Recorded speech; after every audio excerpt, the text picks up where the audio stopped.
দৈনিক সংগ্রাম দৈনিক পত্রিকার শুভ সূচনা হয় বুধবার। আগরতলা সুকান্ত একাডেমিতে এই উদ্বোধন অনুষ্ঠানটি অনুষ্ঠিত হয়। অনুষ্ঠানে উপস্থিত ছিলেন আগরতলা পৌর নিগমের মেয়র দীপক মজুমদার, পদ্মশ্রী স্বামী চিত্তরঞ্জন মহারাজ, দৈনিক সংগ্রাম পত্রিকার সম্পাদিকা বিউটি সরকার, আগরতলা পশ্চিম জেলার দায়িত্বপ্রাপ্ত জেলা সভাধিপতি বিশ্বজিৎ শীল সহ অন্যান্যরা।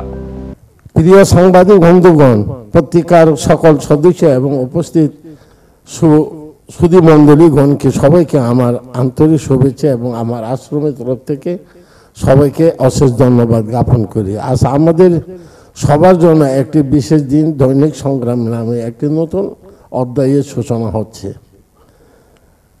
একটি পত্রিকা শুধুমাত্র কয়েকটি কাগজ আর কালির সমষ্টি নয়, একটি মানুষের জীবনকে উজ্জ্বল করে তোলার জন্য।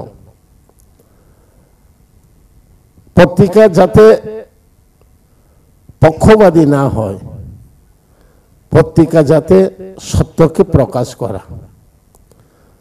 আমাদের হিন্দু সনাতনের মধ্যে কি বলে, সত্যমৈব জয়তে, যে সত্য থাকে তিনি জয় হয়, তিনি অসত্য থাকে তিনি নাশ হয়ে যায়। অনেক পত্রিকা বাইর হয়েছে কিন্তু সেটা লুপ্ত হয়ে যায়। কেন? অসত্যকে যদি সামনে আনে তাইলে লুপ্ত হয়ে যায়। তার জন্য থেকে সত্যকে সবসময় কাছে এগিয়ে রাখার জন্য চেষ্টা করব। এটাই আমি আশা রাখি। দৈনিক সংগ্রাম যাতে সত্যকে প্রকাশ করে, যাতে মানুষের মন জয় করে, গরিবের দুঃখ কষ্ট যাতে জয় করে নিতে পারে, এই আশা আমি রাখি এই দৈনিক সংগ্রামকে। তার জন্য আমি আরো আশা করব যে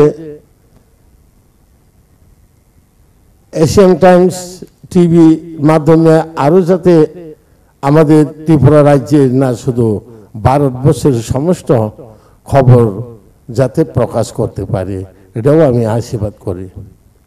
আমাদের ত্রিপুরা রাজ্যের অনেকটি পত্রিকা আছে, সত্যকে মিথ্যা, মিথ্যাকে সত্য বানিয়ে দেয়। কিন্তু পত্রিকা এমন একটা জিনিস, মানুষকে সচেতন, যে মানুষ ভুল করে চলতেছে, পত্রিকার মাধ্যমে তার যদি লেখা হয়ে যায়, তার ভুলকে সংশোধন করে নিতে পারে, মানুষকে শিক্ষা দিতে পারে পত্রিকার মাধ্যমে। কিন্তু সত্যকে প্রকাশ করে